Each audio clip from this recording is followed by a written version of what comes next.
एक बात बताओ, अगर मैं तुमसे पूछूं दुनिया का सबसे पॉपुलर एक्टर कौन है, तो तुम टॉम क्रूज का नाम ले दोगे, किसी और हॉलीवुड बड़े स्टार का नाम ले दोगे, है ना, ब्रैड पिट या न जाने कौन कौन से स्टार। लेकिन एक बात बता देती हूँ तुम्हें, साल 2022 और 23 में एक डेटा साइंटिस्ट कंपनी ने पूरी दुनिया के एक्टर का डेटा निकाला। हर देश, हर प्लेटफॉर्म, हर भाषा में किसका नाम सबसे ऊपर आता है? वो किसी हॉलीवुड स्टार का नहीं था, वो था शाहरुख खान का, यानी SRK। एक इंडियन एक्टर जिसने कभी हॉलीवुड में काम नहीं किया, जिसकी एक भी फिल्म ऑस्कर नॉमिनेशन तक नहीं गई, जो लेटरबोर्ड की टॉप 500 फिल्म्स की लिस्ट में कहीं नजर ही नहीं आता, और फिर भी दुनिया का सबसे डिमांड वाला एक्टर।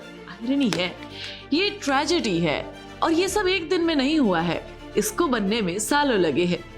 एक कहानी है, वो सुनाती हूँ तुम्हें। 1995 में दिलवाले दुल्हनिया ले जाएंगे आई।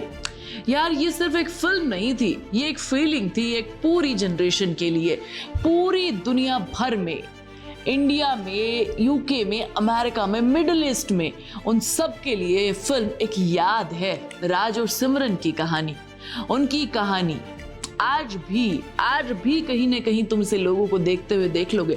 और मुंबई के मराठा मंदिर में पूरे 30 साल से भी ज्यादा ये फिल्म चली है। टॉम क्रूज की क्या कोई ऐसी फिल्म है? नहीं। थिएटर में हफ्ते, 2 हफ्ते, 1 महीना, इससे ज्यादा किसी की फिल्म नहीं।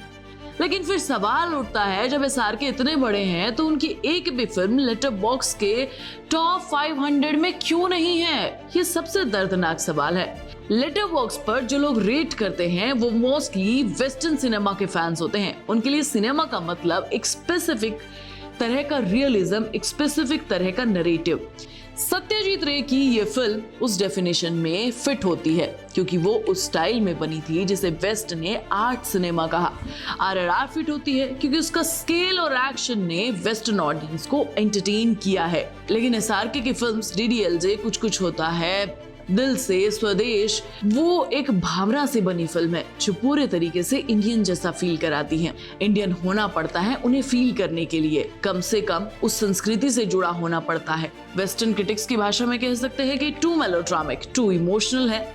लेकिन यही तो हम है ना, हम मेलोड्रामिक हैं, हम इमोशनल हैं, हम फेस्टिवल्स पर रोते हैं, शादियों के वक्त नाचते हैं, फिल्म देखते हुए भी रो देते हैं। SRK की फिल्म्स लेटरबॉक्स पर नहीं है, क्योंकि ये सारी फिल्में इंडिया की नजर से बनी हैं, वेस्टर्न के नजर से नहीं, और वहां पर इंडिया की फिल्में ज्यादातर इमोशनल होती हैं। हॉलीवुड ने SRK को ऑफर किया मल्टीपल बार, हर बार SRK ने कहा कि नहीं, हॉलीवुड में जाते तो क्या होता, एक छोटा सा रोल, एक supporting character, the Indian guy, वो वही इरफान खान ने भी किया। इरफान खान इतने टैलेंटेड थे कि उन्होंने इस चीज को तोड़ दिया, लेकिन फिर भी हॉलीवुड में जाकर एक इंडियन एक्टर को वो वाला स्टारडम नहीं मिला जो किसी हॉलीवुड एक्टर को मिलता है ना। SRK को ये बात पता थी, इसीलिए उन्होंने कहा मैं यहीं रहूंगा आप लोगों के साथ, अपनी भाषा में, अपने तरीके से, और यही उनकी सबसे बड़ी स्ट्रेंथ बनी। शाहरुख खान को हर जगह से अवार्ड मिले, फ्रांस ने अवार्ड दिया, यूनेस्को ने अवार्ड दिया, न जाने कहां से अवार्ड मिले हैं शाहरुख खान को, पर ऑस्कर नहीं मिला, लेटरबॉक्स टॉप 50 नहीं मिला, हॉलीवुड नहीं। और यही पर असली बात आती है। लेटरबॉक्स की टॉप 500 फिल्में जिसमें SRK का नाम ही नहीं है, जिसने इंडिया की सिर्फ 9 फिल्में हैं, ये लिस्ट किसने बनाई? उन लोगों के लिए जिनके लिए सिनेमा एक स्पेसिफिक डेफिनेशन है, एक स्पेसिफिक भाषा है, एक स्पेसिफिक एस्थेटिक है, और ये डेफिनेशन हमेशा कंप्लीट नहीं लगती है। क्योंकि अगर स्वदेश को देखोगे तो SRK की वो फिल्म जिसमें एक नासा का साइंटिस्ट अपने गांव में वापस आता है, तो वो फिल्म किसी भी इंटरनेशनल क्वालिटी स्टैंडर्ड्स पर खरी उतरती है। डायरेक्शन, परफॉर्मेंस, राइटिंग, सब कुछ तो है, लेकिन वो टॉप 500 फिल्मों में नहीं है, क्योंकि उसे उस ऑडियंस ने उस स्केल पर ही नहीं देखा, उस स्केल पर रेट ही नहीं किया जहां उसे होना चाहिए था। ये हमारी भी गलती है, हम अपनी फिल्म्स को उतनी सीरियसली नहीं लेते हैं जितना लेना चाहिए। हम DDLJ को टाइम पास कहते हैं, जबकि वो एक मास्टरपीस, एक स्टोरी टेलिंग है। हम स्वदेश को अंडररेटेड जेम कहकर छोड़ देते हैं, जबकि उसे दुनिया तक पहुंचाने का काम हमारा होना चाहिए था। SRK ने एक बार खुद कहा था, मेरा सपना है कि एक Indian film Hollywood level profile के साथ पूरी दुनिया में देखी जाए। लेकिन ये बात तो सच है कि वेस्टर्न मैगजीन्स ने, वेस्टर्न ने इस तरीके से शाहरुख खान को रिकॉग्नाइज ही नहीं किया।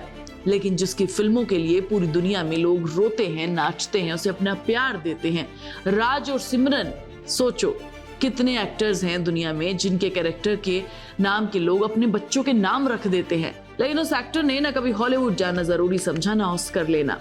लेटरबॉक्स टॉप 50 तो बहुत दूर की बात है। और शायद यही वजह है कि शाहरुख खान को इस तरीके की किसी भी लिस्ट से कोई फर्क नहीं पड़ता है। प्रॉब्लम लिस्ट में है, शाहरुख खान में नहीं। नीचे कमेंट में मुझे बताओ तुम्हारी शाहरुख खान की फेवरेट मूवी कौन सी है और उसे क्यों ग्लोबल रिकॉग्निशन देना चाहिए। मैं तुम्हें नेक्स्ट वीडियो मिलूंगी, तब तक तुम चैनल को सब्सक्राइब कर लो, वीडियो को लाइक और शेयर कर लो, प्लीज बेल आइकन दबा दो।